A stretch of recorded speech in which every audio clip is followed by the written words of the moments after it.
Hello, I am Bentham and welcome back to Kerbal Space Program. And you can see we are here once again with the Science Plane MkII, and this time we're not going to crash it into the mountains like we did last time. Nice bit of first person for you there.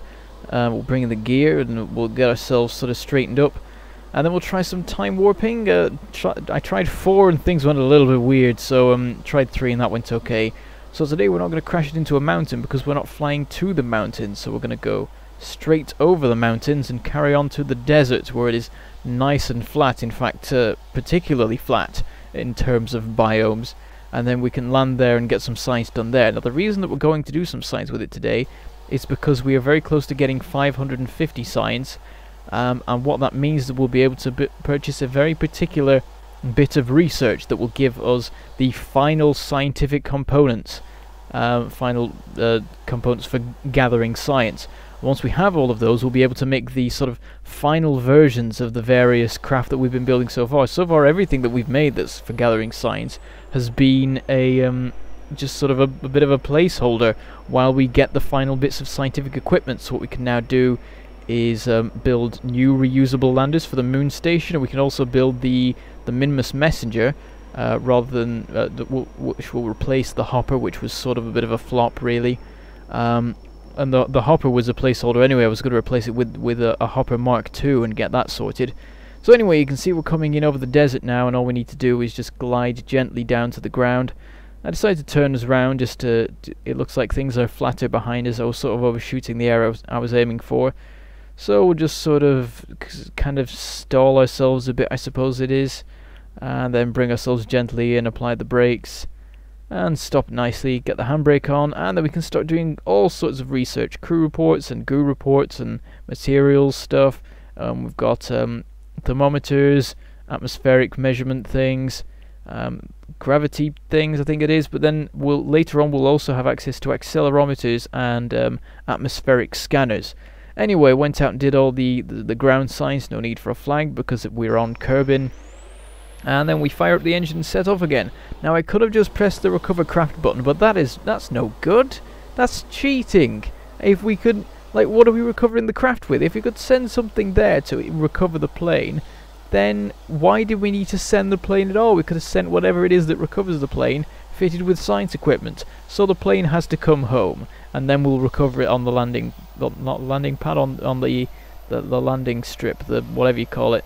Anyway, you can see here we're going really fast here. We're actually above Mach 1. We get up to 500 meters per second before I cut the engine and bring us into a dive to sort of fix our trajectory. I'd like to test later on and see just how high and how fast this thing can go, because it looks like I've actually built it quite well. I usually don't build such good planes, but I guess maybe the limited resources I had this time meant that I built one that was particularly good. And I know this the fuel tank that I'm using in this is a particularly efficient one in terms of its capacity and so on. So anyway, we fire our engine a bit just to bring us within range, and then we can extend the gear. We're going lovely and straight towards it. Decided to do a bit of time warping in a second just to get us there. There we go. You can see I actually sort of go sideways a bit. Turns out we were sort of flying just a bit diagonally, but we fix it easily enough, and then we can bring ourselves into the landing. What's it called? Landing strip thing. What I can't remember. Runway. That's what it's called. I saw it because we did runway science. I forgot what runways were called for a minute. Anyway, once that's all done, we recover that vessel, and then we hop over to Minmus, to the Minmus Hopper. Because after gathering all the science from the plane, I find that we're only halfway there. So we're at like I think we're at 480 at this point. We're halfway there from where we were previously anyway. So we're going to use the Minmus Hopper. We're going to send it on its final hop before it gets replaced by the Minmus messenger, which hasn't actually been built yet, but whatever. Its final hop to gather that last bit of science we need to get the complete set of science equipment. So we decided to go for one of these flats here. These are different flats from the other flats we were on.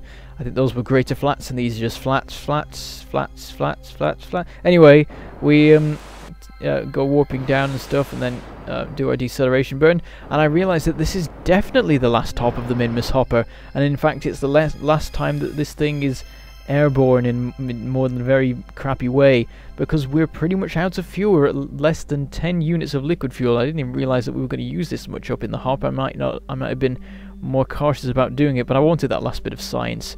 So anyway, we're doing all the usual stuff, processing data and then cleaning experiments out and so on. We have to sit around and wait as numbers tick up and so on. Jebediah hops out upside down for some reason, but he rights himself quickly, and then we can get our EVA reports and our surface sample done, mark it as the flat, and then we can hop back inside and carry on with the science. We just need to process those, transmit, and so on and so forth, and then we're done, and then it's back to me in normal time to actually get the science. Okay,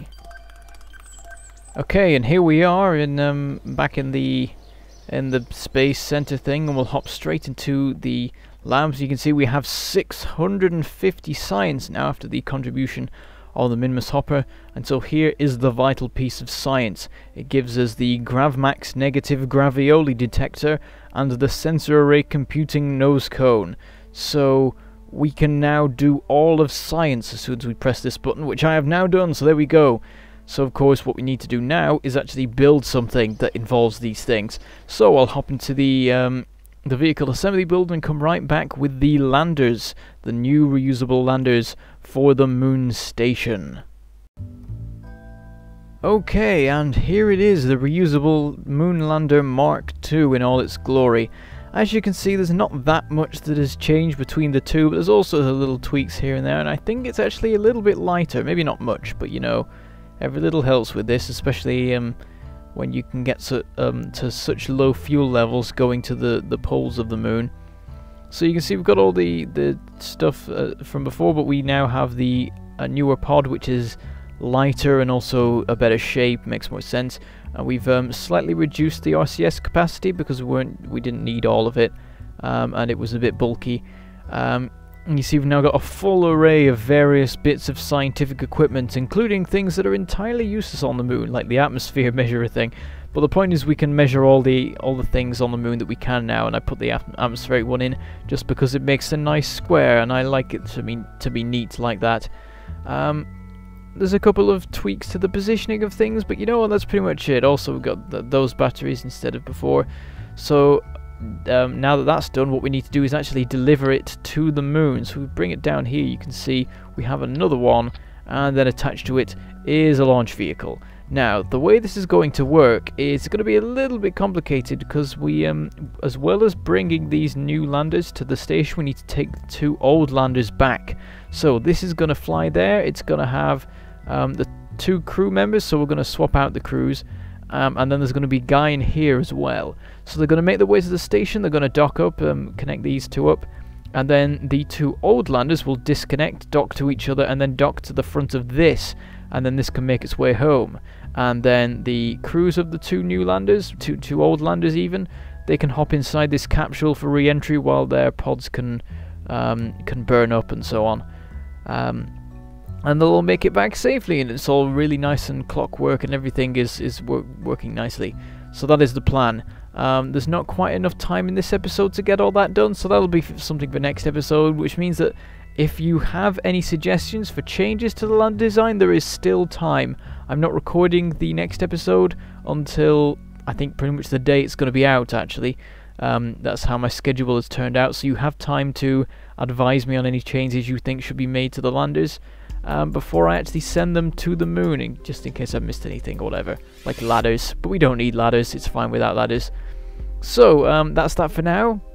Sorry for the short episode, but you know, I have a lot of things to make in the VAB before I can send them up in the next few episodes. So I shall say goodbye, thank you for watching, and I shall see you next time.